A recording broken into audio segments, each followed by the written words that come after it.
Bom dia, tudo bem, pessoal? Nessa manhã de sábado, mais uma aula de Direito do Trabalho. É um prazer estar aqui novamente com vocês, professora Janaína. A gente vai ter hoje vários assuntos e temas aprofundados ligados ao Direito do Trabalho, inclusive esse é o tema da nossa aula, porque no primeiro sábado, na semana passada, a gente introduziu o estudo do Direito do Trabalho, né, falando sobre relação de emprego, sobre alguns elementos básicos do Direito do Trabalho, sobre temas introdutórios, e hoje a gente vai aprofundar um pouquinho mais, ok? Mas antes da gente começar a nossa aula, bem como relembrar pelo menos alguns temas que a gente discutiu na aula passada, para no sentido da gente fixar algumas coisas, né? Fixar algumas coisas que são importantes, que vocês precisam lembrar e que é importante a gente assimilar em relação ao conteúdo. Mas antes da gente conversar, então, e falar do tema aqui, dos temas, né, destinados à nossa aula de hoje, mais uma vez eu vim aqui lembrar de vocês do Avaliar, né, que é esse importante instrumento que a instituição precisa que vocês participem. No fim do que? Justamente para melhorar, né? Para melhorar a atuação, para que possa verificar os eventuais erros, aquilo que pode ser melhorado, o que pode ser mantido, enfim. É importante, então, porque é por meio do Avaliar que a instituição vai saber o que ela precisa mudar, o que ela não precisa mudar, ok? Então, vamos ver mais uma vez o vídeo institucional e eu volto para começar falando de Direito do Trabalho. Até daqui a pouco. Você já ouviu falar do Avaliar 2017? Essa é uma pesquisa que acontece todos os anos e tem o intuito de saber o que você pensa sobre sua faculdade, sobre a atuação dos professores e tutores à distância, sobre o seu curso, o AVA, a infraestrutura e tudo mais que envolve seu ambiente acadêmico. Saiba que a sua opinião tem o poder de transformar. Dá uma olhada. Eu me sinto satisfeita em saber que a faculdade pode nos ouvir através do Avaliar, porque essa ferramenta é onde nós expomos as nossas opiniões, nós colocamos melhorias que podem estar sendo feitas. Eu acho isso muito importante para nós como alunos. A nossa opinião aqui dentro da instituição, ela é válida para buscar as melhorias que todos precisam, claro, e consigo perceber bastante a melhoria nos serviços à distância, no próprio material, no espaço físico, tanto no atendimento como nos serviços de financeiro que a faculdade proporciona para os alunos, tanto a qualidade também dos professores. Depois dos resultados do Avaliar, nós podemos observar a melhoria no portal. Hoje ele está muito mais interativo, muito mais fácil de localizar aquilo que a gente precisa. Eu acho que ficou bem mais fácil para o aluno. Nós todos juntos vamos conseguir construir um ensino muito melhor e a nossa participação é fundamental. Viu como é importante opinar? E para participar é muito fácil. Acesse o portal do aluno e clique no banner Avaliar. Responda as perguntas com sinceridade, pois as respostas irão nos ajudar a identificar nossos pontos fortes, assim como apontar o que deve ser melhorado. A pesquisa é rápida, não leva mais do que 20 minutinhos. Ao finalizar, salve a pesquisa e feche o navegador. E pronto! De forma prática e confidencial, você contribui para a melhoria do seu curso e da sua instituição de ensino. Fique atento às datas. A pesquisa estará disponível entre os dias 10 de outubro e 7 de novembro. A sua opinião é muito importante. Faça parte dessa ação. Isso aí, então, só reforçando que vocês têm até o dia 7 de novembro para fazer aí, né, para dar participação de vocês no Avaliar, fazendo essa avaliação em relação à instituição, ok? Certo, meus queridos, vamos começar nossa aula, então, falando de Direito do Trabalho? Olha só, na semana passada, para quem não lembra, a gente conversou um pouquinho sobre o histórico do Direito do Trabalho, né, no sentido de tentar pensar um pouquinho como que o Direito do Trabalho surgiu, que foi num contexto histórico muito específico, né, no contexto da Revolução Industrial, quando a gente começou, na verdade, o capitalismo industrial, né, que é o trabalho nas fábricas, né, aquele trabalho subordinado, aquele trabalho que eram de jornadas, né, exaustivas, enfim, que tinha toda aquele dispor, né, na verdade o trabalhador ele se colocava toda à disposição do patrão, vamos dizer assim, né, que era o proprietário dessas indústrias. Essas pessoas muitas vezes vinham do campo, iam para a indústria e se infiltravam no meio dessas fábricas e trabalhavam. E havia uma exploração muito grande da mão de obra, até porque não havia uma legislação também que pudesse limitar isso, ou também não havia uma cultura na época de se pensar que aquilo realmente era exploratório ou não. Enfim, então o direito do trabalho ele começou a surgir nesse sentido justamente para limitar essa exploração que havia. E aí, ao longo do tempo, a gente teve transformações nas relações de trabalho, né, que se tornaram mais complexas, e o direito do trabalho ele acabou civilizando um pouco, né, essa questão da exploração, trazendo essas limitações, trazendo regras, de modo a tratar o trabalhador como um ser humano, não como uma simples mercadoria, né, como se fosse uma mercadoria a mais dentro de uma fábrica. E hoje, claro que a gente tem uma nova concepção em relação ao trabalhador e que isso também, o direito do trabalho contribuiu muito. E daí que, né, a gente até fez essa relação com a questão da reforma trabalhista, no sentido de que hoje a gente precisa adaptar um pouquinho algumas relações, né, laborais e precisa também adaptar a legislação para que ela dê conta dessas novas relações laborais que acabaram existindo aí nos últimos tempos. E a gente percebe que hoje, ainda que haja necessidade de proteger o trabalhador, a gente sabe que essa exploração de tal, né, como havia algumas décadas atrás, ela não existe mais. Claro que existem outras formas de exploração ainda, a gente ainda precisa evoluir muito, mas claro que ao longo aí do tempo, ao longo da história do direito do trabalho, a gente percebe que existe aí uma relação mais humana entre trabalhador e empregador, né? Pois bem, então a gente fez essa discussão introdutória, aí a gente falou o que era a relação de emprego e a relação de trabalho. Lembrando que a relação de trabalho abarca todos os tipos de trabalhadores, enquanto a relação de emprego, ela é especificamente destinada a pensar a figura do empregador e do empregado. Enquanto, para que a gente considere a pessoa como empregado, precisa lá preencher os requisitos do artigo 3º da CLT, porque o empregado, ele precisa ser o quê mesmo? Ele precisa ser subordinado, a relação tem que ser onerosa, o trabalho tem que ser habitual e ele tem que ser prestado com pessoalidade. Só assim a gente vai ter a figura do trabalhador considerado empregado nos termos legais. Ok. E daí a gente falou também um pouquinho sobre o trabalhador autônomo, falamos sobre o avulso, falamos sobre o trabalhador temporário, lembrando sempre que tanto a contratação do trabalhador temporário quanto a contratação por prazo determinado, ambas são destinadas a substituir pessoal de uma empresa, ou seja, eu estou contratando alguém para substituir um empregado permanente, um empregado que esteja em licença, um empregado que esteja afastado por algum motivo, que esteja em férias, não é? Ou quando eu tenho lá uma demanda complementar. Então, imagine uma empresa que é criada só por um período, ou uma empresa que tem um acréscimo, né, de serviço em alguma época do ano, como, por exemplo, Natal, enfim. E nesse sentido, o que acontece? A gente acaba contratando também uma pessoa por um prazo determinado ou uma pessoa por um contrato temporário.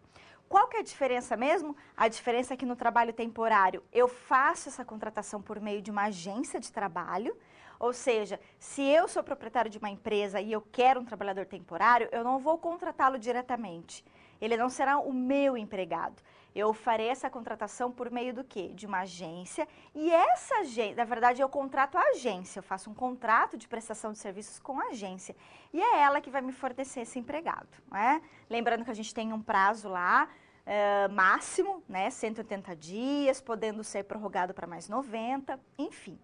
Já na contratação por prazo determinado, aquela prevista na CLT, essa eu faço a contratação direta. Essa pessoa que eu vou contratar por prazo determinado, ela será minha empregada. Eu não faço por meio de agência, eu contrato diretamente. E aí também, né, aí o prazo é um pouco maior para justamente substituir alguém ou quando a atividade da empresa for transitória, ou até mesmo quando eu quiser contratar alguém por prazo de experiência. Porque se eu quero contratar um empregado, mas eu não sei se eu vou ficar com ele, eu preciso testá-lo, eu preciso verificar se ele vai se adaptar ou não a essa função, o que eu faço? Eu contrato por prazo de experiência, que também é uma modalidade de contratação por prazo determinado. Só que daí o período é menor, né? Eu só posso fazer essa contratação até no máximo 90 dias, ok? Aí eu posso fazer 45 dias, depois prorrogo 30 mais 60, 30 mais 30, não importa. Desde que eu respeite o prazo máximo de 90 dias. Legal. Aí, o que mais que nós falamos? Falamos de remuneração, né, sobre algumas verbas, a questão algumas verbas que são consideradas indenizatórias e outras que são consideradas salariais, que repercutem, né, no cálculo de outras verbas. Falamos sobre equiparação salarial, vimos que a reforma trabalhista, ela na verdade dificultou um pouco mais ainda a possibilidade de buscar equiparação salarial, porque ela trouxe mais requisitos, não é? A gente também falou do salário in natura, que é aquele salário que é pago em utilidades e não em dinheiro. E a gente fechou falando de jornada, né? Jornada aqui que a gente viu, que ainda permanece, após a reforma trabalhista, 8 horas diárias, né? Essa é a jornada máxima de um trabalhador, 44 horas semanais, podendo fazer 2 horas extras, mas permite o acordo de compensação de jornada, inclusive banco de horas, que é quando você trabalha mais um dia e no outro dia você trabalha menos, e aí você vai creditando e vai debitando horários, né? Por exemplo, se eu trabalhei menos 2 horas hoje, amanhã eu trabalhei mais 3, vai montando um banco até que num prazo máximo ele tem que ser zerado, certo? Ok. A gente viu que a mudança que a reforma trabalhista trouxe no sentido do banco de horas é que antes ele só poderia ser previsto por meio de negociação coletiva, ou seja, era o sindicato que deveria prever as condições do banco de hora. E ele poderia ser zerado até 1 ano, né? Então você poderia lá manter o teu banco de horas em 1 ano. Mas agora com a reforma trabalhista houve uma mudança dizendo que o banco de horas pode ser negociado individualmente com o empregado. Então, se o empregador quiser fazer uma proposta para você, olha, vamos montar um banco de horas, né, no teu contrato, ele vai colocar isso no teu contrato de trabalho, né? Então, ou seja, vai ser negociado individualmente. Só que aí ele tem que ser zerado no prazo máximo de 6 meses. Aí houve uma redução da questão da manutenção do banco de horas. Zerou 6 meses, ele começa um novo banco, né? Lembrando, gente, que quando zera o banco de horas, o que acontece? As horas em débito que você está devendo, elas são perdoadas, né? Zera. E as que estão em crédito, você teria que receber como hora extra daí. Né? Essa é a ideia do banco de horas, tá? No sentido de zerar. Por isso que tem que zerar mesmo, para começar um novo banco depois. Ok, gente. E só mais a título de curiosidade, eu acho que eu comentei na aula passada, mas só reforçando, a reforma trabalhista também trouxe a possibilidade de você criar uma jornada especial, que é a jornada para trabalhar 12 horas seguidas, né?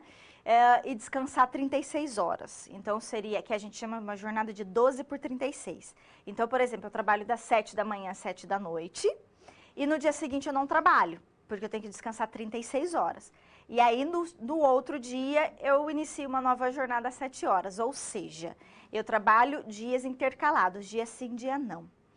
Essa jornada, antes, ela era prevista para algumas categorias específicas, não podia ser destinada para todo mundo. A reforma trabalhista falou que agora ela pode ser negociada individualmente com o empregado, tá? Então, se o seu empregador chegar para você e falar, olha, vamos estipular uma jornada 12 por 36, é uma jornada complicada, porque além de você trabalhar mais que 8 horas por dia, né, que é uma jornada grande, né, se trabalhar 12 horas. Além disso, o que acontece? Você vai acabar trabalhando em feriados e finais de semana, porque você trabalha dia sim, dia não, né? Então não tem mais aquela coisa de você trabalhar durante a semana, descansar final de semana. Então é uma jornada que limita um pouco a vida do trabalhador, porque se ele, por exemplo, faz uma faculdade, se, por exemplo, ele tem outros compromissos, isso pode prejudicar, né? Essa é a grande crítica da jornada de 12 por 36.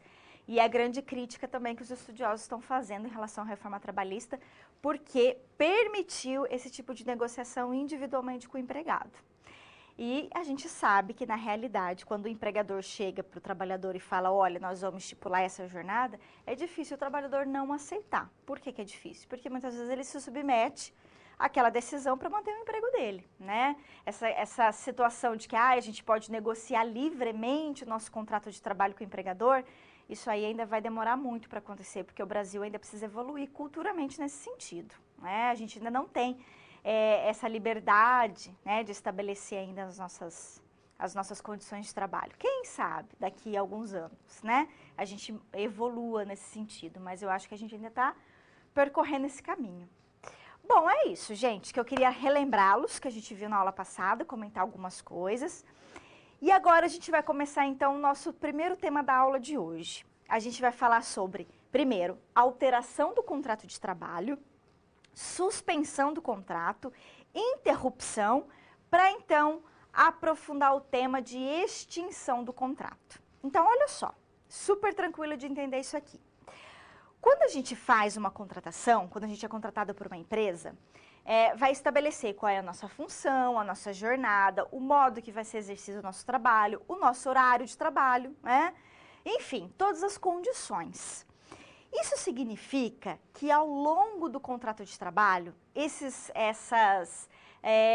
aquilo que foi pactuado, né, essas normas que foram criadas, elas nunca podem sofrer alteração? Será que o empregador nunca vai poder mudar, por exemplo, a sua função, seu horário de trabalho, o modo como você exerce o trabalho? Será que ele não pode impor nenhuma mudança no contrato? Eu não sei se vocês se recordam, mas na aula passada a gente fez a discussão de um princípio chamado princípio da condição mais benéfica. Esse princípio, em regra, ele veda, ele proíbe que você piore a condição do trabalhador ao longo do contrato, né? E, na verdade, esse princípio, ele tem muito a ver com essa questão da alteração do contrato.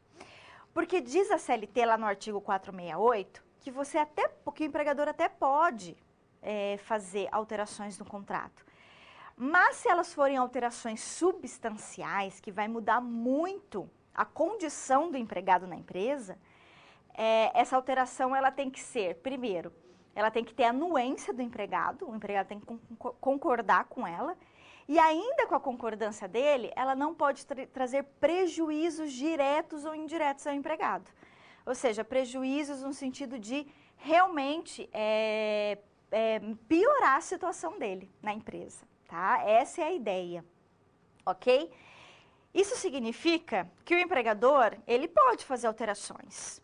Ele pode, por exemplo, alterar de função, desde que não seja uma função prejudicial, uma função pior, no sentido de punir o empregado, aí não. Mas ele pode alterar o modo de execução do trabalho. Ele até poderia mudar o trabalhador de horário. Por exemplo, se um trabalhador que tem horário noturno, ainda que ele receba adicional noturno, ele vai ter até um salário maior porque ele recebe adicional noturno.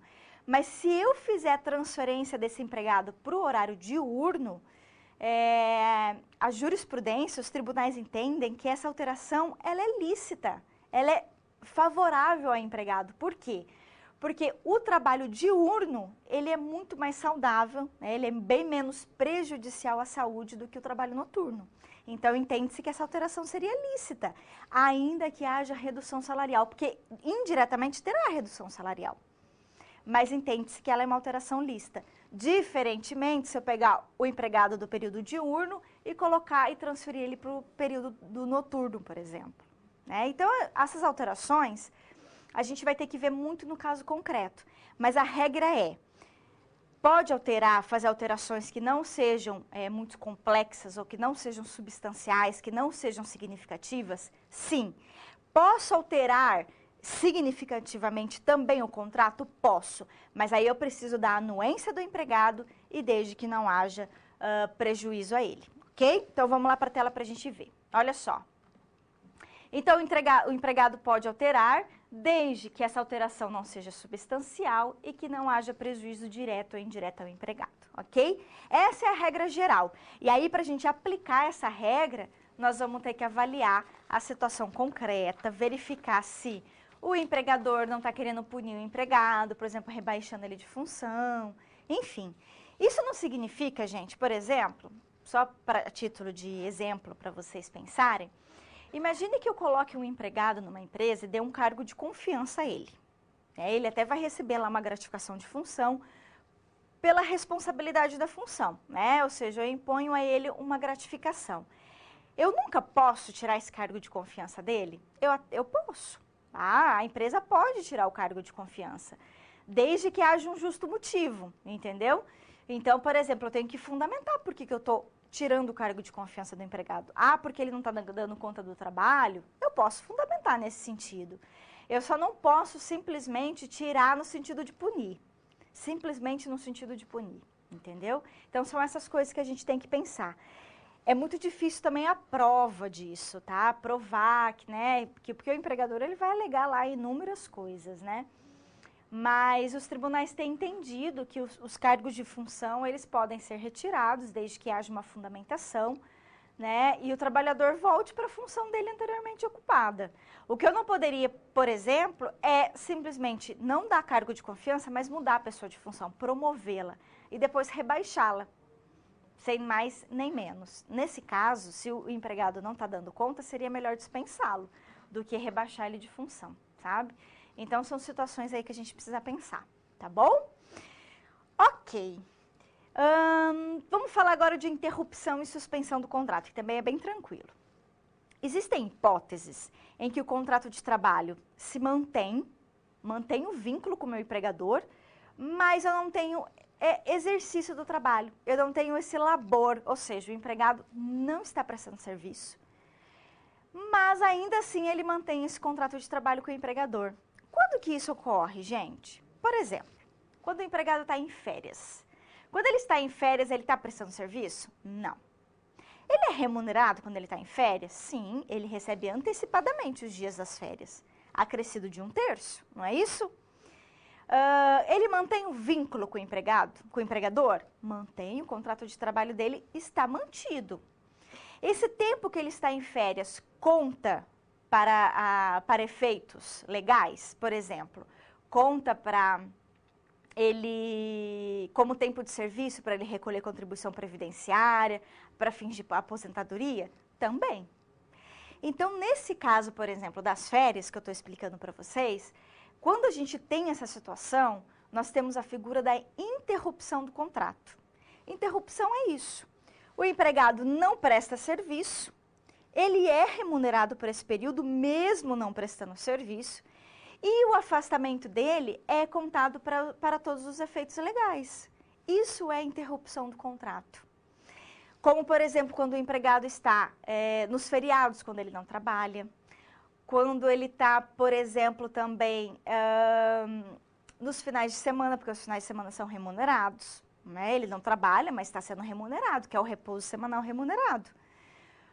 Que mais? Quando ele fica com algum problema de doença, ou ele sofre um acidente, mas ele apresenta um atestado na empresa, os primeiros 15 dias de atestado dele, a empresa tem que custear esse valor. Ela paga por esses dias, né? Os primeiros 15 dias que ele está afastado. Esses primeiros 15 dias que ele não trabalha, mantém o vínculo e o empregador o remunera, também é espécie de interrupção do contrato, tá? Então, isso é interrupção. Existem algumas hipóteses que elas são, existe uma controvérsia se é interrupção ou não, mas o importante é vocês saberem as características da interrupção, no sentido de tentar enquadrar uma espécie como interrupção ou não, tá? Então, sempre lembrando que o empregado não vai prestar serviço, mas ele vai receber remuneração, a remuneração tem que vir do empregador, ok? E ele mantém o vínculo de emprego dele, o contrato de trabalho dele, sob todos os efeitos. Ok. E o que é suspensão? Qual é a diferença da interrupção para suspensão? Na suspensão do contrato, o empregado também não labora. Só que ele também não recebe remuneração, certo? Ele até, por exemplo, pode estar em licença maternidade, por exemplo, a mulher em licença maternidade, ela recebe um benefício previdenciário. Por exemplo, a pessoa que sofre acidente, que está afastada por mais de 15 dias, ela recebe auxílio-doença. Mas quem está custeando isso é o INSS, é o órgão previdenciário, não é o empregador. Então, nesse sentido, eu teria uma espécie de suspensão do contrato. A diferença da interrupção para a suspensão é que na suspensão não há remuneração do empregado, tá? O contrato fica suspenso. E, além disso, Em regra, porque há exceções, na suspensão o contrato de trabalho também não gera efeitos.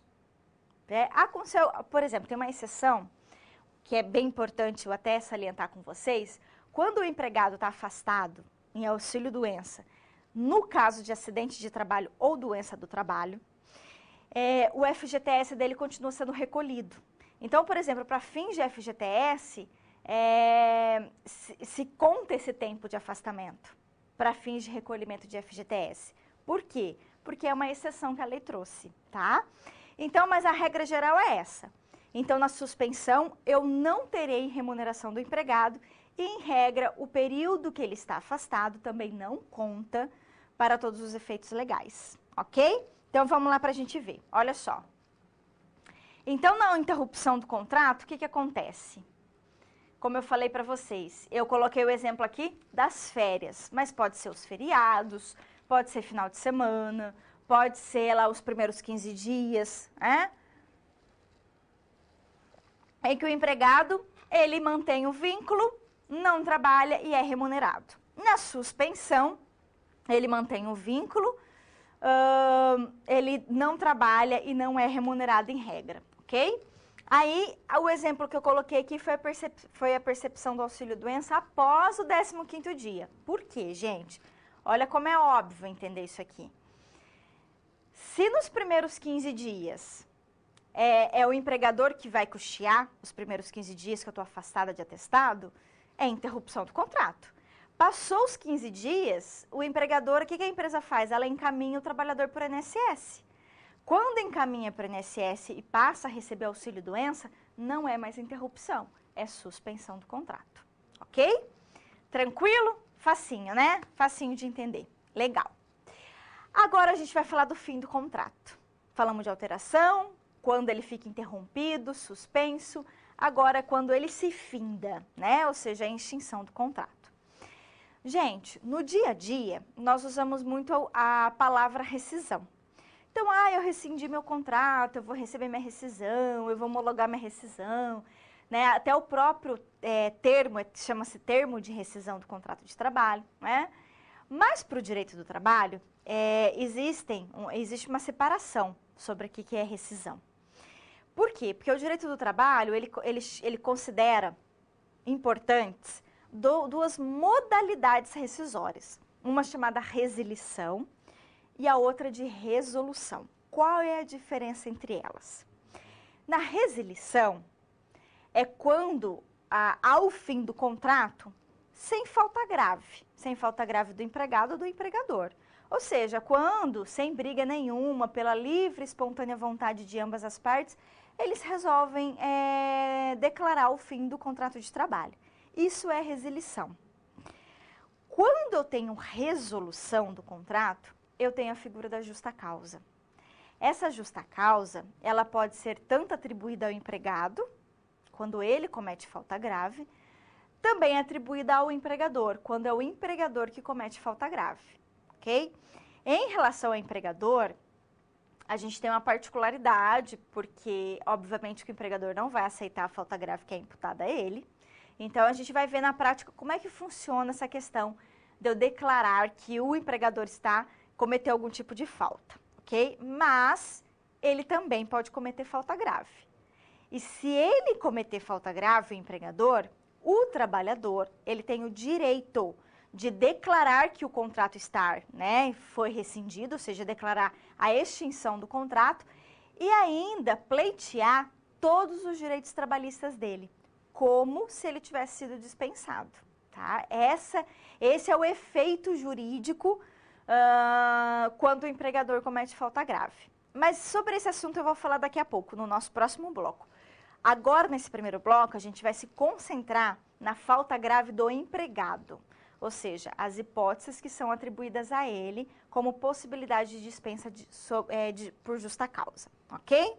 Então, vamos lá ver, olha só. Então, o que é... Opa, vamos voltar uma aqui. O que é a resilição do contrato, então? Na resilição, lembrando, quando que ela caracteriza? Quando ela é sem justa causa. Quando eu não tenho falta grave de nenhuma das partes. Então, exemplo, quando o empregado pede demissão, Se ele pede demissão, não é porque, às vezes, o empregador até cometeu falta grave, mas o trabalhador não quer saber disso, ele simplesmente pede demissão. Aqui eu não tenho a caracterização da justa causa. Simplesmente ele pede o desligamento dele da empresa.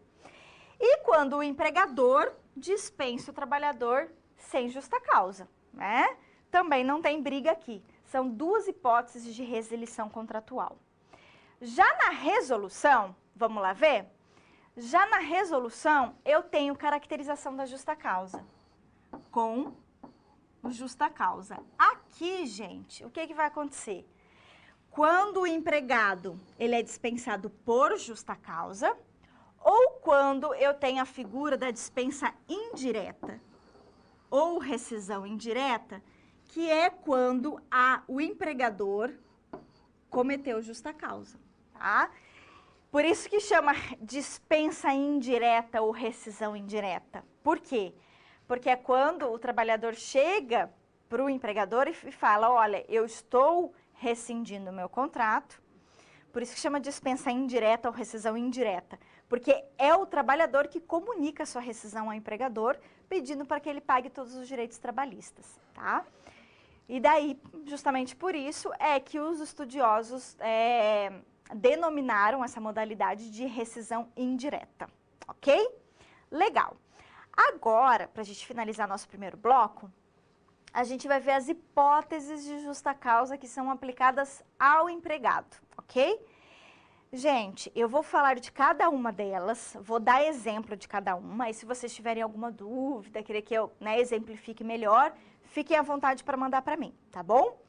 Só lembrando, antes da gente ir lá conhecer as hipóteses de justa causa, lembrando o seguinte, não existe regra única para se estabelecer como, quando eu posso aplicar justa causa para o empregado. Por que que não existe? Porque a lei ela não diz exatamente, olha, para isso você tem que dar primeiro advertência e depois você pode aplicar justa causa. A lei não traz os detalhes, a lei só traz as causas, as faltas graves do empregado, certo?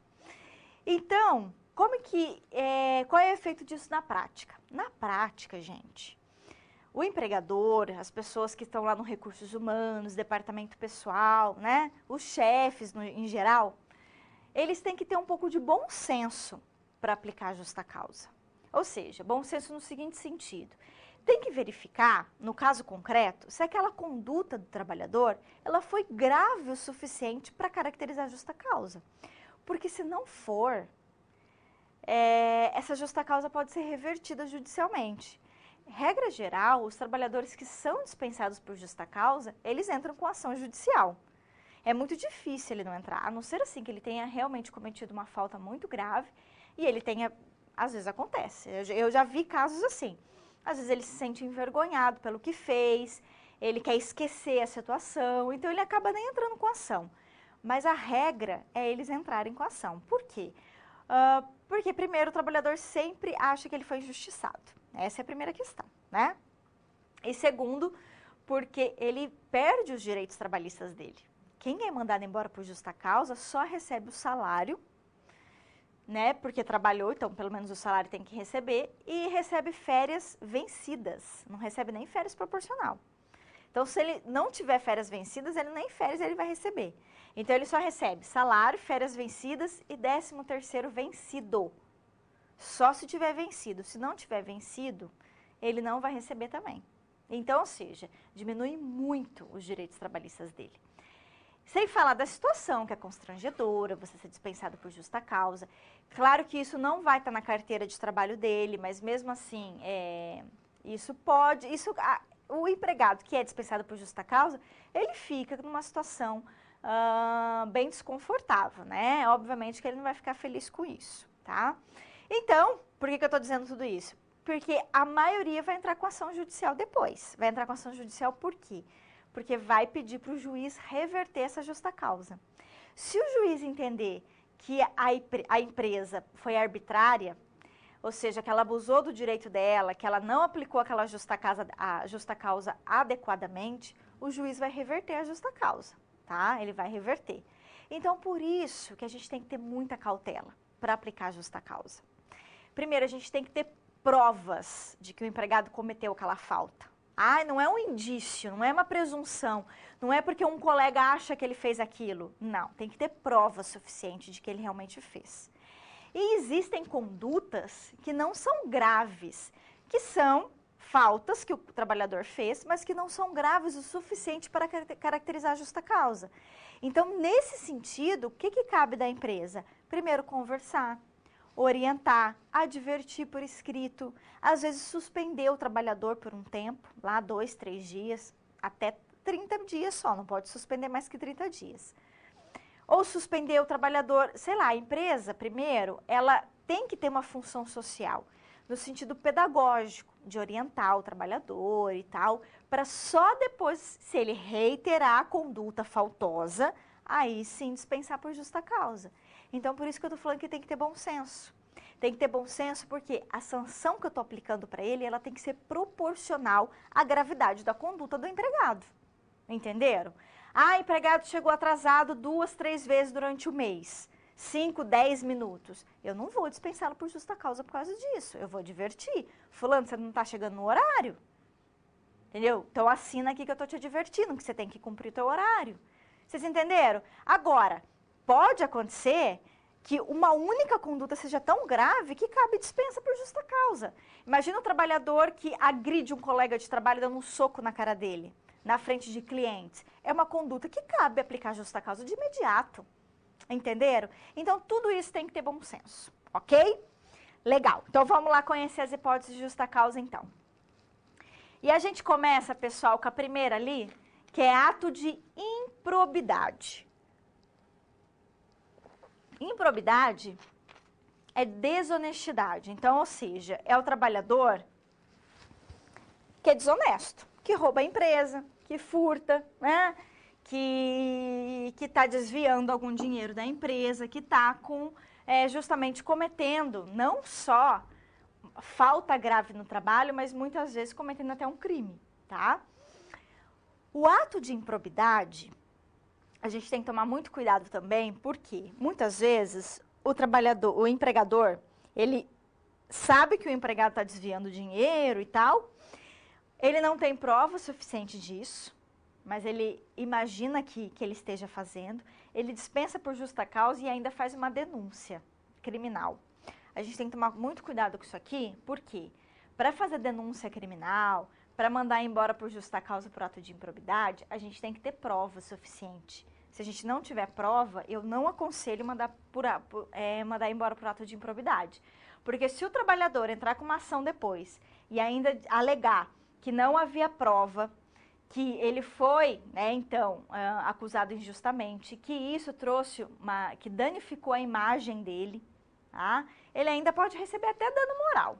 Então, por isso que a gente tem que tomar muito cuidado com isso aqui, tá bom? Só vamos mandar embora por ato de improbidade se a gente tiver certeza, tá? Tiver como provar isso, ok? O que é incontinência de conduta ou mau procedimento? As duas condutas, gente, tanto mau procedimento quanto a incontinência, é o empregado que comete, que adota posturas inadequadas no trabalho, que viola o bom senso, que viola os bons costumes, que viola as regras morais, as regras sociais, ou até as regras legais, ou até as regras da empresa. É o empregado que atua de forma desordenada, sabe? O mau procedimento, ele é bem amplo, muito amplo. Muitas condutas a gente pode se enquadrar aqui como mau procedimento, tá? Na verdade, quase todas. Tudo que o empregado faz tá ligado a mau procedimento. Por quê? Porque ele não atuou da maneira como ele deveria naquela situação, ok? Já a incontinência de conduta, ela também é uma conduta inadequada, só que ela tá ligada à conotação sexual. Ou seja, ela tá exclusivamente relacionada à questão sexual. Então, é empregado, por exemplo, que mantém relações sexuais no trabalho, ou que leva revista pornográfica, ou que fica pesquisando sites pornográficos durante o trabalho, enfim. São todas condutas inadequadas, mas ligadas especificamente à questão sexual, ok? Empregado que faz negociação habitual por conta própria, ou seja, ele fica negociando habitualmente coisas que o empregador dele não sabe que ele está fazendo. tá?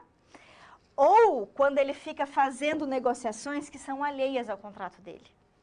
Que não tem nada a ver com a função dele, mas ele está lá no trabalho fazendo esse tipo de negociação, sem a permissão do empregador. Principalmente se constituir ato de concorrência. Aí, se concorrer com a empresa, a situação é piora.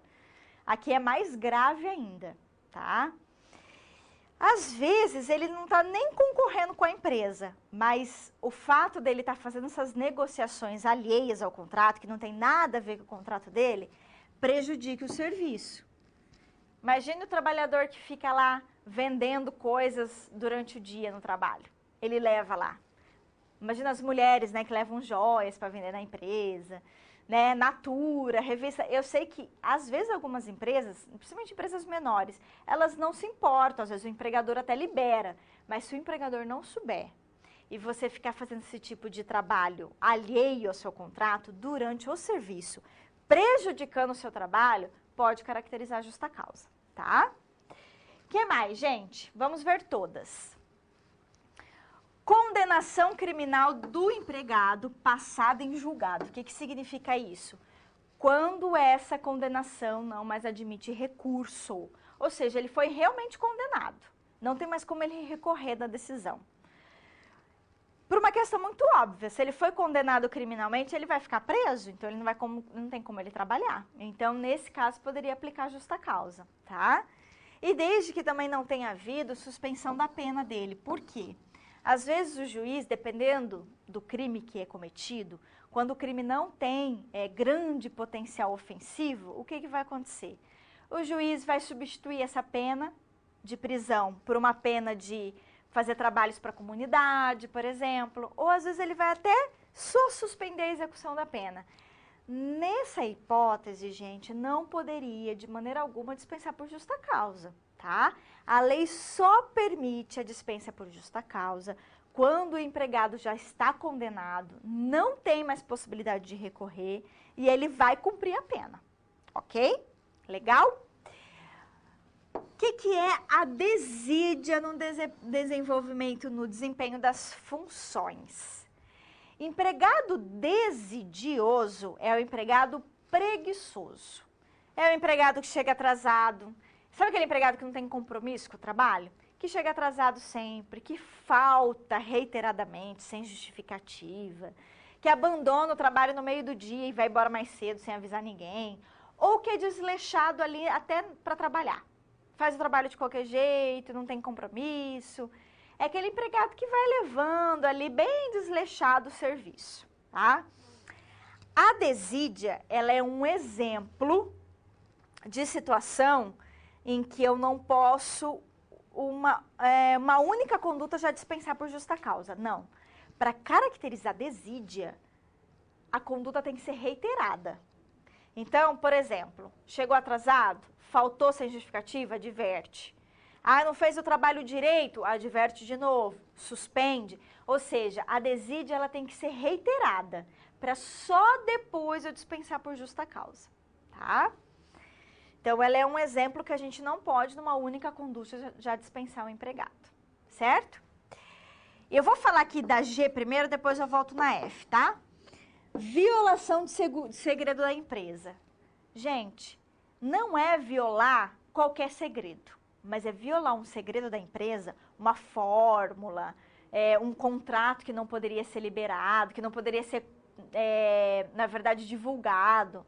Ou seja, é um segredo em que o trabalhador sabia, pela condição dele, né, naquela empresa, e ele divulga isso trazendo prejuízos para a empresa. Então, não é simplesmente você contar para um colega como que lá o trabalho é feito na empresa, não é isso. É você contar para uma concorrente uma situação que o concorrente não poderia saber e que isso traga prejuízo para a empresa. É só nessa situação que vai caracterizar essa justa causa, tá? Lembrando sempre que justa causa tem que trazer prejuízo para o serviço, senão não cabe justa causa, ok? Agora, a embriaguez habitual em serviço, eu vou conversar um pouquinho melhor com vocês. Gente, a embriaguez habitual ela é grave, mas a embriaguez no serviço é muito pior. Por quê? O empregado que habitualmente se embriaga, né, vamos supor que todo dia depois do serviço ele passa num bar, 6 horas da tarde, fica até as 9 da noite e bebe um monte. Se ele vai para casa dele, dorme, tá descansado, bonitinho, no outro dia ele tá bem e vai trabalhar e faz o serviço dele adequadamente, é claro que não vai caracterizar justa causa, porque o empregador não tem nada a ver com a vida privada dele. Não é? A vida privada interessa ao trabalhador. A gente tem que sempre lembrar que o empregador não é dono do trabalhador, né? O empregador, ele simplesmente, o empregado é subordinado? Sim, mas é subordinado em relação ao serviço, não à vida pessoal dele, tá? Então, essa embriaguez habitual que a lei fala, ela tem que trazer prejuízos para o trabalho dele. Então, é um empregado que se embriaga todos os dias, mas que no outro dia ele está cansado, ele não rende, sabe? Tem que ter um reflexo no trabalho, ok? Agora, a embriaguez no serviço, ela é mais grave, obviamente, porque daí o trabalhador, ele simplesmente se apresenta embriagado, né? Então, a situação é muito mais grave, tá? Mas qual é a grande problemática aqui? A grande problemática é que a embriaguez, no sentido habitual, ou do trabalhador que se apresenta para trabalhar embriagado, geralmente são pessoas que possuem um problema de alcoolismo crônico. E essas pessoas possuem uma doença. Então, ou seja, hoje se considera, né, que o alcoolismo, não só o alcoolismo, que é um tipo de vício, mas qualquer outros vícios, pessoas que são viciadas em algum tipo de entorpecente, né, dependentes químicos, essas pessoas, elas possuem uma doença. Então, se o empregado está doente, logicamente que se ele está doente, eu não poderia mandar embora por justa causa. Porque viola totalmente a função social da empresa, concorda? Hoje a gente fala tanto de função social, responsabilidade social empresarial, e aí a gente comete uma situação dessa. Então, gente, aqui nós vamos ter que tomar muito cuidado. Se nós percebemos que há um tipo de trabalhador desse na empresa, o que a gente tem que fazer? Primeiro, orientar, conversar, encaminhar para um médico do trabalho, ou até um médico particular, não importa, pedir talvez um atestado, encaminhar esse empregado para tratamento, ou seja, até tentar afastar pelo INSS, às vezes consegue, às vezes não, mas tentar afastar pelo INSS para só depois dispensar. E aí, se for dispensar, seria melhor não aplicar justa causa. Porque a gente percebe que os tribunais, eles têm revertido, eles têm mandado reintegrar os empregados, quando provado por meio de laudo médico de que esse empregado é doente, tá? Então, por isso que a gente tem que ter cautela, bom senso, na hora de aplicar uma pena dessa, tá? Claro que tem algumas funções em que a embriaguez, ela é muito pior ainda e muito mais grave. Vou dar exemplo do motorista. O motorista, principalmente aquele que transporta passageiros. Imagina um motorista de ônibus que vai transportar passageiros. Claro que se ele se apresenta embriagado, a situação é muito mais grave. E para ele aplicar a justa causa, se justifica muito mais. Por quê? Porque o motorista, primeiro, ele tem o dever, como qualquer motorista, como vocês têm, o dever de não beber para dirigir. Isso está lá na lei de trânsito. Todo mundo tem essa obrigação. Só que o motorista de passageiros, ele não está só desrespeitando o seu perigo, né, o perigo dele sofrer um acidente e prejudicar a ele mesmo. Ele está colocando em risco a vida de muitas pessoas, né? E até o patrimônio da empresa. Porque um ônibus, e muitas vezes os ônibus, esses ônibus que fazem transporte de passageiros, eles nem seguro que é o seguro de veículo, eles têm, porque é muito caro um seguro desse. Então, obviamente, que vai trazer um prejuízo de patrimônio para essa empresa. Então, tem tudo isso que está envolvido. Tanto que a lei do motorista, ela estabelece que as empresas podem colocar os empregados para passar por bafômetro todos os dias, antes dele iniciar as viagens. E se verificado no bafômetro que houve questão do alcoolismo, ou até qualquer tipo de uso, né, de algum tipo de droga, o bafômetro vai acusar e esse empregado ele é advertido e ele não vai dirigir, ou seja, ele é substituído por um outro. E aí, gente, o que as empresas, no geral, elas fazem? Numa primeira vez, elas advertem, né? Mas numa segunda, elas já dispensam por justa causa, porque a situação é muito mais grave. Envolve o interesse de uma coletividade, um interesse público, tá? E esse tipo de justa causa, geralmente, elas são mantidas pelo Poder Judiciário, tá bom? Entenderam que existe uma problemática muito grande aí em relação a essa questão da embriaguez, tá? Ok, então vamos ver as demais. Quando que a gente pode ainda dispensar o empregado por justa causa? Quando ele comete ato de indisciplina e ato de insubordinação. O que é indisciplina e insubordinação? É o empregado que não segue regras, que viola normas da empresa. A diferença é que na indisciplina, o empregado indisciplinado é aquele que não vai seguir regras gerais, aquelas regras que são destinadas a todos da empresa, tá? Enquanto na insubordinação, ele não segue uma regra destinada a ele, somente a ele, tá?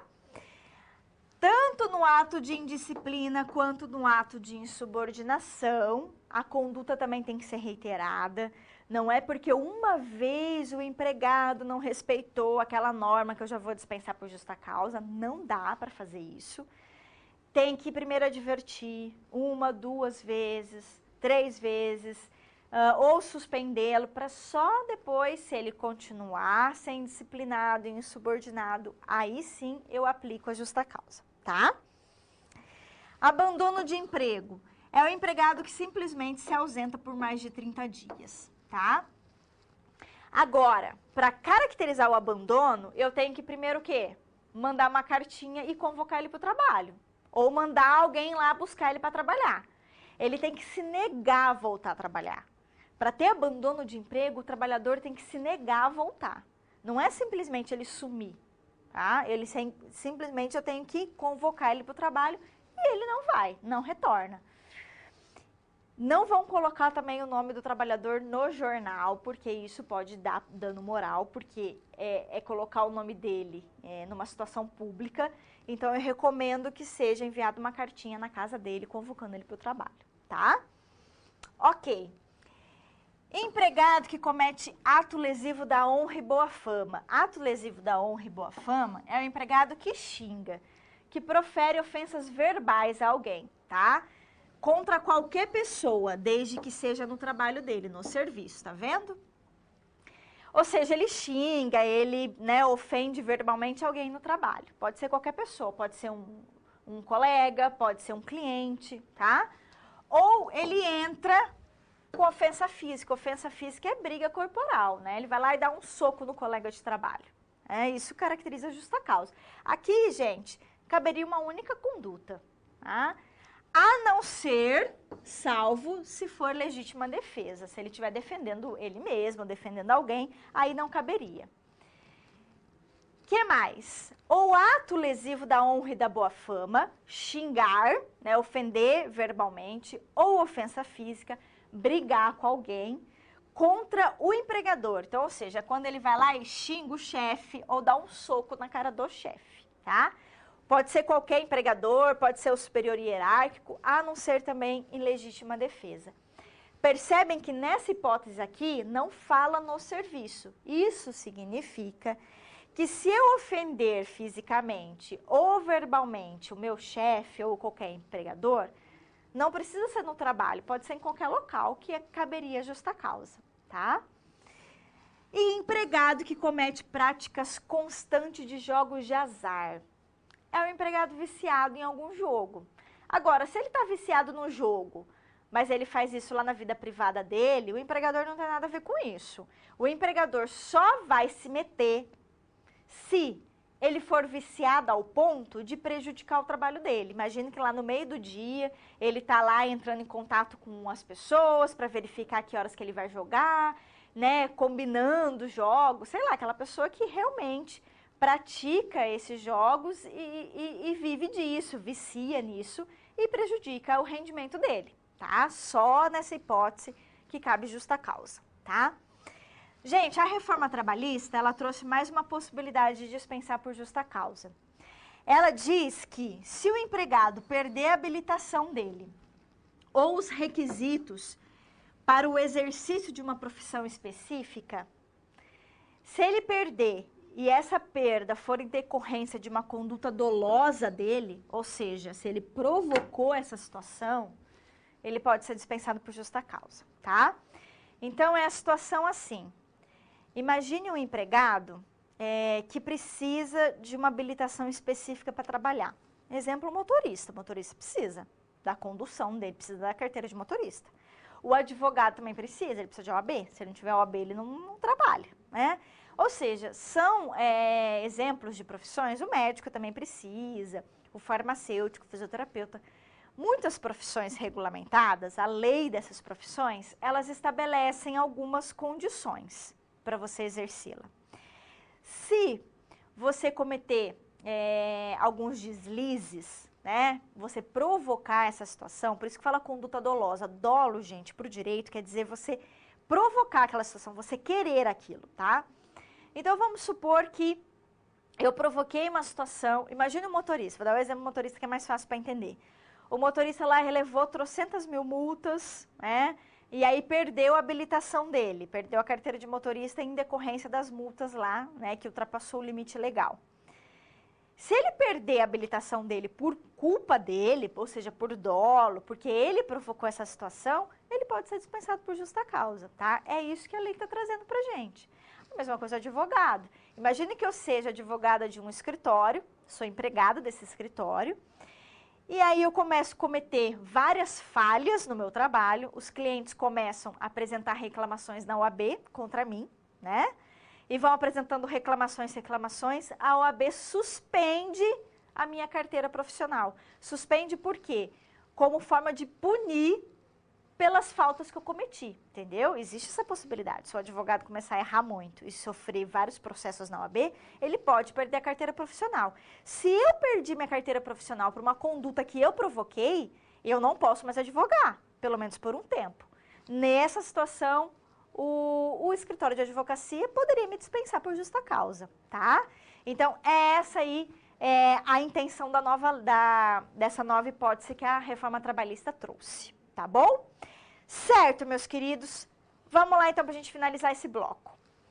Lembrando, eu já até falei isso aí, mas só para reforçar, que não é todo ato que pode ensejar demissão, né? Que a pena, a sanção que eu vou aplicar, ela tem que ser imediata e ela tem que ser proporcional à conduta do empregado, ok? E além disso, eu posso primeiro aplicar outras sanções antes de dispensar por justa causa, como a advertência ou a suspensão de até 30 dias, tá bom? Aquilo que a gente já tinha conversado, a questão do bom senso na hora de aplicar justa causa, tá? Falei bastante, né? Nesse primeiro bloco, então, eu fecho agora com vocês, ele é um pouco mais comprido mesmo.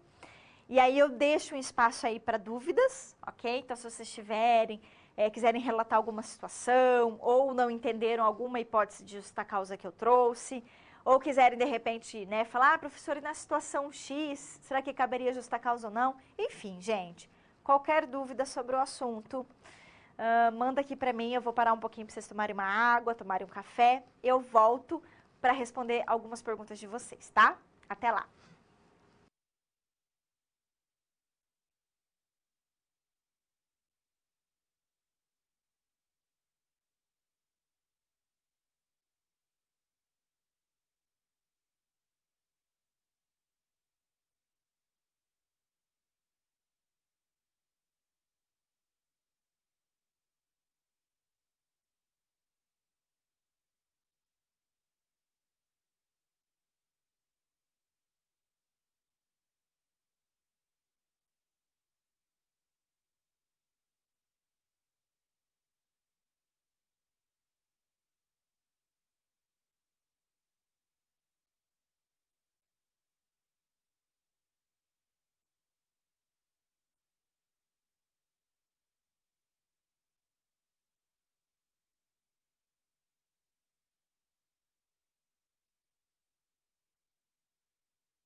Olá, gente! E aí? Eu vi que vocês estão animados com bastante dúvidas. Eu vou responder algumas delas, tá? Mas as que ficarem pendentes, o que vocês vão fazer? Vão lá copiar a pergunta e lançar lá no chat, né? Na aula atividade, para que eu possa responder todas, tá bom? A primeira pergunta aqui é que falar do seguinte, olha, as horas devidas de um banco de hora eu nunca vi apenas gerar, geralmente é descontado do salário. Então, é necessário verificar se algumas empresas... O que acontece com algumas empresas? Como o banco de horas ele é feito por negociação coletiva, é a negociação coletiva que vai estabelecer as diretrizes desse banco de horas, tá? Eu já advoguei para empresas em que a conduta não era descontar do salário, a conduta era realmente zerar, tá? Ou seja, a não ser que tenha muito débito, né? E aí vai depender da situação. Claro que se houver muito débito, vai depender se o gestor que acabou não verificando esse empregado, tem toda uma situação que é feita dentro da empresa para tentar amenizar ali a situação do banco de horas. Mas eu, por exemplo, já advoguei para várias empresas em que havia pactuado, a regra era de que não haveria desconto, né, do empregado, simplesmente zerava, mas as que ficassem pendentes, ele receberia como hora extra, tá? Agora, gente, vai depender daquilo que foi negociado com o sindicato. Tem algumas empresas que realmente adotam essa postura, tá? De descontar o salário do empregado, ok? Então, por isso que a gente tem que ver. Agora, se ele tiver uma grande quantidade de horas em débito e houver um desconto grande do salário dele, isso aí é bem questionável, tá? É bem questionável. Então, por isso que a gente tem que ver a situação em cada situação, ok? Agora, e um trabalhador que, olha só, um colaborador que trabalha 6 horas por 7 dias da semana, ele tem direito a uma folga por semana ou uma folga no mês? Gente, todos os trabalhadores têm direito a uma folga na semana. Todos, independentemente de quanto você trabalha por hora. Se você trabalha 6 horas, trabalha 4, 5, 8, por lei, aliás, não é nem na lei que está isso, é na Constituição Federal, você tem que ter uma folga semanal. Pelo menos um dia você tem que folgar. Se você não tem folga semanal, a empresa é obrigada depois a pagar esse dia que você não usufruiu como folga com um adicional de 100%, tá? Que é como se fosse um adicional de 100% de hora extra. Tem que ter uma folga semanal. Isso está totalmente errado. Totalmente errado. Então, tem que verificar aí a adoção, o que essa empresa está fazendo, porque não está correto, tá? Todos os trabalhadores têm direito a uma folga semanal, ok? Inclusive, existe uma súmula no TST, que é no Tribunal Superior do Trabalho, que fala que quando o empregado, ele não... Porque existem aqueles empregados, por exemplo, que eles têm folga compensatória. Imagina que ele trabalhou no feriado ou ele trabalhou no domingo, mas ele folga na segunda. Isso é possível, certo? Mas se ele não folgar na segunda, por exemplo, se passarem 7 dias ele trabalhar diretão sem folga, já dá problema. Ele vai ter o direito um dia a mais para receber depois, tá? Então tem que ver aí o que essa empresa está fazendo e aí orientar, dizer que está errado. Pode ter um problema depois, tá? No caso de férias coletivas, como é que fica a situação do empregado? Quando a empresa está em férias coletivas, obviamente todos os trabalhadores entram em férias. Aí, pessoal, começa a contar, quando acaba a férias coletiva, começa a contar um novo período aquisitivo de férias, tá? Então é isso que acontece, ele entra em férias, ele vai receber por esses dias, proporcionalmente às férias, e aí uma nova contagem se reinicia das férias dele, tá? É como se fosse zerado e inicia umas novas férias, ok? Quando ocorre o perdão tácito? Boa essa pergunta, porque ela tem a ver com o que a gente estava falando aqui da justa causa. Gente, perdão tácito é quando você sabe que o empregado cometeu falta grave e você imediatamente você não faz nenhum tipo de... Você não adverte imediatamente. Ou seja, vamos dar um exemplo. O empregado faltou na semana 2 vezes, sem justificativa, e você não advertiu. Aí passaram-se lá 2, 3 semanas, você quer dar uma advertência para ele. Não cabe mais. Por quê? Isso é perdão tácito. Perdão tácito não é aquela coisa que você chegou para a pessoa e falou assim, olha, eu estou te perdoando. Você não está falando que está perdoando, mas a sua conduta por si só é como se tivesse perdoado o empregado, tá? Então, isso é perdão tácito, é não imediatamente punir o empregado quando deveria, ok? Legal? Então vamos, que a gente tem bastante assunto ainda para conversar. Olha só, meus queridos. Vamos falar da justa causa do empregador? Quando que o empregador comete a falta grave, moçada? Quando?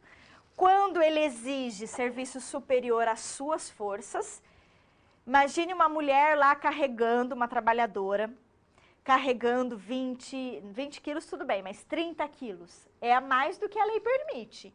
Isso é exigir um serviço superior à força dela. Ou às vezes também, gente, pessoa que fica lá trabalhando jornadas exaustivas todos os dias, pode caracterizar a falta grave do empregador, tá?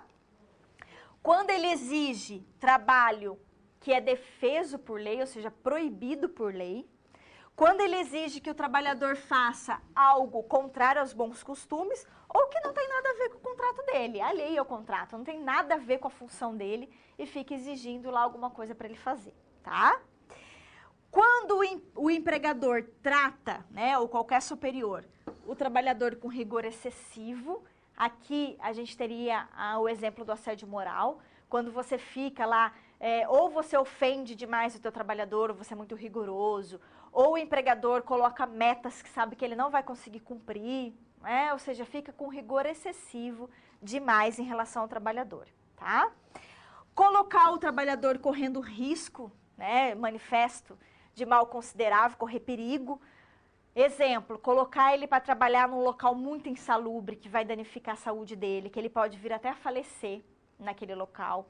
Ou exigir que ele faça um trabalho super perigoso, que ele não está acostumado, que ele não foi habilitado para isso, que ele não foi treinado para fazer aquilo. Isso também caracteriza a falta grave do empregador. Essa é a mais comum. Não cumprir obrigações do contrato. Exemplo, não pagar salário no dia, ou deixar de pagar salário, não depositar FGTS. Tudo isso pode caracterizar falta grave do empregador, ok? Também quando o empregador, gente, ele pratica contra o empregado ou contra a pessoa da família dele, ato lesivo da honra e boa fama. O que é isso aqui? É o empregador que xinga o empregado ou alguém da família dele, tá? Que profere lá ofensas verbais. Ou ofende fisicamente o trabalhador. Aqui é o caso do empregador, ou qualquer chefe, dar um soco na cara do empregado, por exemplo. Né? Só afastaria se fosse legítima defesa. Ou quando o empregador reduz o trabalho do empregado substancialmente, quando ele receber por peça ou tarefa. Aqui é o caso do trabalhador que recebe por comissão, ou recebe por produtividade. E aí eu vou lá, o empregador vai lá e reduz a possibilidade de ganho dele, sabe? Imagina, por exemplo, um vendedor que ele atende a região X, Y e Z. Ele atende 3 regiões diferentes. Aí o empregador, no sentido de puni-lo, vai lá e fala assim, olha, agora você só vai atender a região Y. Ou seja, eu tiro a possibilidade dele ganhar mais, prejudicando o salário dele, entendeu? Isso é que caracteriza a justa causa. Gente, não é a situação quando a empresa está em crise, quando a empresa está vendendo menos, e aí o trabalhador tem uma redução do salário, não é isso. Aí se justifica a redução. Na verdade, é quando o empregador, ele reduz a maneira, né, por ato dele, ele reduz a possibilidade do empregado ganhar mais, tá? Quando ele ganha por produtividade. Porque quer punir o empregado. Aí caracteriza a falta grave, ok? Como é que funciona esse negócio da falta grave do empregador no mundo real? Se você chegar para o teu empregador e falar assim, olha, o senhor cometeu falta grave, porque o senhor fez isso, isso, isso, e eu quero que você pague todos os meus direitos trabalhistas, ele não vai aceitar. Obviamente que não. Eu nunca vi na prática o empregador aceitar uma situação dessa, tá? Nunca vi. E aí o que vai acontecer? Então, como que isso é feito na prática? Na prática é assim. Quando o trabalhador se sente lesado e acha que o empregador está cometendo falta grave, o que ele tem que fazer? Ele vai mandar uma cartinha para o empregador. E aí é bom ele contratar um advogado para ajudar nesse sentido. Ele entrega na empresa essa carta, ou por empregador, ou entrega no departamento pessoal, ou manda por correio também, com aviso de recebimento, dizendo que o empregador fez isso, isso, isso e que ele está declarando, né, rescindindo indiretamente o contrato dele. E aí, gente, vai ter que entrar com uma ação judicial, não tem outra maneira. E é o juiz que vai verificar se a conduta da empresa foi ou não gravosa o suficiente para caracterizar a rescisão indireta. Se o juiz entender que sim, paga todos os seus direitos trabalhistas. Se o juiz entender que não, que você exagerou, que a empresa estava certa, que a conduta dela não foi tão grave assim, o juiz vai entender que você pediu demissão e vai mandar pagar as verbas trabalhistas referentes ao pedido de demissão, tá? É isso que acontece no mundo real em relação à falta grave do empregador, ok? Legal? Agora vamos falar de aviso prévio. O aviso prévio ele tem tudo a ver com a extinção do contrato de trabalho. O que é o aviso prévio? Uma comunicação prévia que eu estou dando para outra parte que eu não quero mais manter meu contrato. Ela é obrigatória tanto quando o trabalhador não quer mais ficar na empresa, quando ele pede demissão, ou quando o empregador quer dispensar o empregado. Os dois têm esse dever, ok? Se os dois têm esse dever, significa que quando um ou outro não cumpre esse dever, há uma sanção legal, tá? Então vamos lá ver como é que funciona isso. É uma notificação, então, prévia, que eu vou dar para outra parte que eu não quero mais manter meu contrato. E ela é no mínimo 30 dias, gente, o prazo do aviso prévio. Mas existe o aviso prévio proporcional, que foi criado em 2011 pela lei, que diz o seguinte: quando eu tenho mais que 1 ano de contrato, eu vou aumentar 3 dias a mais o meu aviso prévio. Então, se eu tenho lá 1 ano e 5 meses, o meu aviso prévio é de 33 dias, porque aumentaram 3. A cada ano aumenta 3 dias, tá? Até atingir o máximo de 90. Para ter 90 dias de aviso, eu tenho que ter 20 anos de contrato com a empresa. Só que tem um detalhe. O aviso prévio proporcional, ele só se aplica quando o empregado é dispensado. No pedido de demissão não se aplica. Por quê? Porque o aviso prévio proporcional foi criado para favorecer o trabalhador, para ajudar o trabalhador como benefício para ele, e não como punição. Então, se eu pedir demissão, não importa quanto tempo eu estou na empresa, eu sempre vou cumprir 30 dias de aviso, se eu pedir demissão. Agora, se eu for dispensada por justa causa, não. Porque por justa causa não tem aviso prévio. Mas se eu for dispensada sem justa causa, aí aplico o aviso prévio proporcional. Entenderam? Então, o aviso prévio proporcional, que é esses 3 dias a mais, a cada ano do contrato, só se aplica para, no caso de dispensa sem justa causa. Não aplica no pedido de demissão. Esse é o entendimento que hoje está pacificado no Poder Judiciário, ok? Então, vamos lá. O que mais? Se eu cumprir o aviso prévio trabalhando, e eu for dispensada sem justa causa, né, no caso de dispensa sem justa causa, eu vou reduzir o meu horário a ser cumprido. Então, por exemplo, durante os 30 dias de aviso, eu posso trabalhar 2 horas diárias a menos, ou eu posso trabalhar 23 dias e descansar os 7 dias restantes. A intenção da lei aqui é permitir que o trabalhador busque um novo trabalho, né? Que ele busque a sua recolocação no mercado, tá? Não haverá essa redução se decorrer de pedido de demissão, tá? Se eu pedir demissão, não aplica essa redução das 2 horas ou dos 7 dias, ok? E quando o aviso prévio for indenizado? Quando ele for indenizado, o empregador vai pagar todo o período dele, você não precisa cumprir trabalhando, mas ele vai te indenizar, né?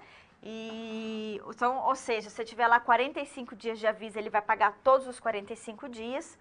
Só que daí, no caso de pedido de demissão, o empregado também tem que cumprir o aviso, tá, gente? Ele também tem que cumprir os 30 dias. Ah, e se ele não puder cumprir? Vamos supor que ele achou um outro trabalho, achou um outro emprego. Se ele não puder cumprir, o empregador pode descontar os 30 dias da rescisão dele.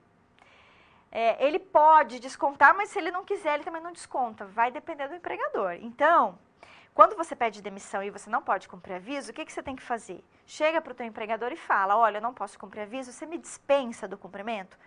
pode ser que ele te dispense. Se ele dispensar, ele não vai descontar, você não cumpre o aviso e não desconta. Agora, se ele falar, não, eu preciso que você trabalhe, eu preciso de você aqui, e ele pode descontar. Então, o que na verdade estou querendo dizer?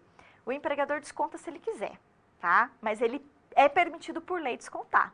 Por que é permitido por lei? Porque o trabalhador tem a obrigatoriedade de cumprir o aviso, certo? Então, se ele não cumprir o aviso, ele vai sofrer uma pena por isso.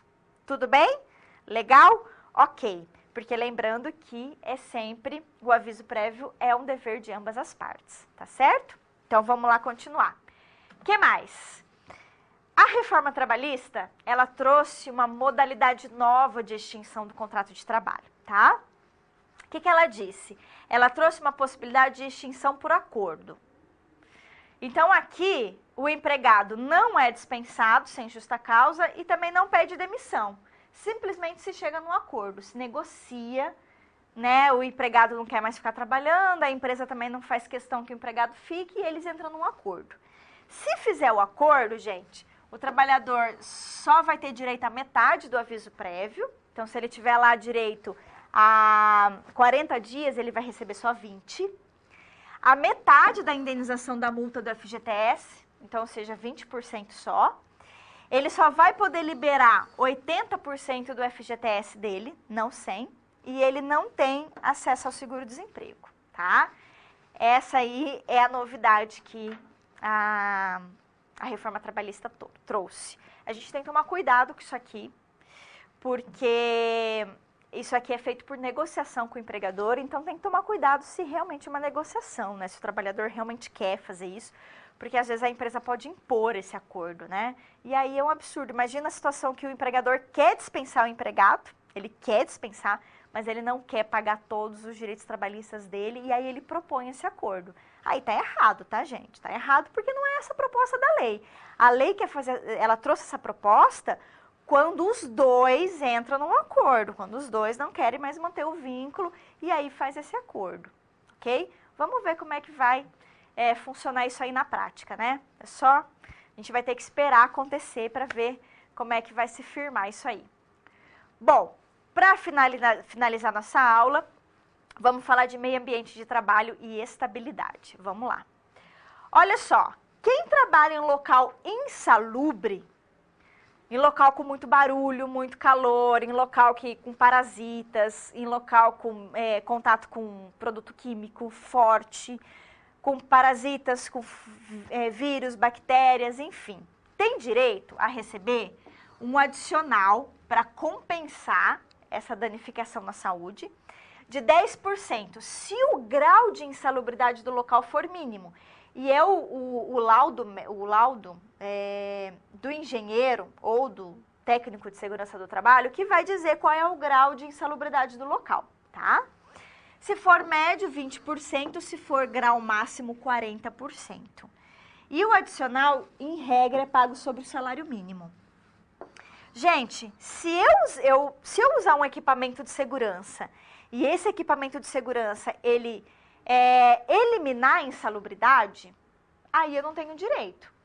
Por exemplo, se eu trabalho num local com muito barulho, mas aí eu uso protetor auricular. Quando eu usar o protetor auricular e o barulho ficar tolerável, eu não vou ter direito à insalubridade. E é o laudo da perícia que for feito na empresa que vai dizer se o equipamento de segurança que eu estou usando, se ele afasta ou não a insalubridade, ok? O que mais? Periculosidade. Quem trabalha em serviços perigosos tem direito a receber 30% sobre o salário aqui, tá? Por exemplo, quem trabalha com inflamáveis, exposto a explosivo, energia elétrica, trabalha com motocicleta o tempo todo, andando no trânsito, né? Ou quem trabalha protegendo contra roubos, que é o vigilante, que geralmente trabalha armado. Essas pessoas têm direito a receber adicional de periculosidade, ok? E falar nisso, quem vier a sofrer uma doença do trabalho ou sofrer um acidente de trabalho, e aí tem que ser relacionado ao trabalho, essas pessoas têm uma estabilidade provisória. O que é essa estabilidade? Eu não poderia dispensar esse trabalhador pelo menos 12 meses após o retorno dele à empresa. Então, vamos supor que eu fiquei lá um ano afastada, porque eu tenho uma doença do trabalho, fiquei um ano afastada recebendo auxílio-doença. Quando eu retornar para a empresa, nos próximos 12 meses a empresa não pode me dispensar, a não ser que eu cometa justa causa. Se eu cometer justa causa, pode, tá? Não pode me dispensar. Se me dispensar, eu posso pedir minha reintegração no trabalho, judicialmente, ou posso pedir que a empresa me indenize o meu período de estabilidade. Então, ela vai pagar todo o meu período de estabilidade, lá os 12 meses de salário, tá?